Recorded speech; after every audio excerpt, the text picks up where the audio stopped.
Na Bwana Munyoki, kabla tupokee simu za msikilizaji. Yes. What happened yesterday? Kilichofanyika jana yalikuwa ni maandamano, yalikuwa ni makabiliano.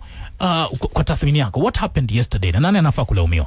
What happened yesterday is one of the worst mistakes ishifanyika Kenya. Jana ilikuwa wizi, ilikuwa uporaji, maandamano, kulikuwa vita, kulikuwa kifo. Ilikuwa mistake kubwa sana hii nchi ishifanyika. Tukisema Gen Z wanaandamana, uliangalia maandamano ya last year za kwanza, hakukuwa na vurugu. Gen Z walikuwa pale for vibes and inshallah. Kwenda kusema tuna reject finance bill na raha mingi sana. Unanielewa? Jana tumeona uporaji mingi sana katika nchi ya kwetu. Tumeona watu wakienda kuingia mpaka kwa police station. Nikiongelelea pale Machakos kwa mwenzangu pale Matu, watu wawili walifariki wakienda katika police station. Hiyo kweli ni Gen Z kweli? Watu waliokuwa naiba wanapora mali ya watu, hao ni Gen Z kweli?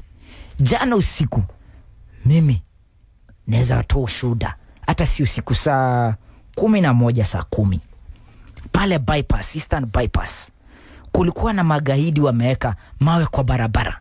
Ukipita hapo, mimi nilikuwa na kagari kangu kadogo, unapita hapo natoa shilingi 200, naenda pale mbele natoa shilingi 200 tena. Naambiwa siwezi pita hapa kama sijalipa hiyo ushuru. Nani alaumiwe kutokana na matukio ya jana? Lazima ni serikali, ni Gachagua, kwa sababu baadhi tayari wananyoshia kidole cha lawama baadhi ya wanasiasa. Wanasema kiongozi wa chama cha DCP alikodisha sijui baadhi ya wanasiasa akawapatia pesa za kufadhili vurugu za jana. Wengine wanalaumu wahuni tu wa kawaida kwamba ama kulikuwa na nani anafaa kulaumiwa? Hapa tunalaumu watu wengi sana.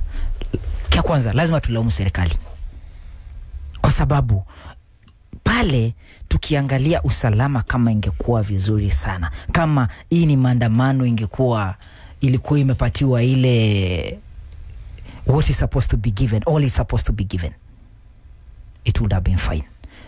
Wale walio mobilize juu au watu wauni wamemobilize wakuje, wauni wajajileta pale, hawajaacha kazi zao pale, wamemobilize wakuje. Wauni ukiona wakiwa na mpaka the guts ya kuniambia lazima nitoe pesa before nipite barabara zote. Na ulitoa? Mimi nilitoa. Haukuwa na njia nyingine? Sikuwa na njia nyingine. Nitafanya nini? Na lazima nifike penye nilikuwa naenda. Nitafanya nini? Dalmas.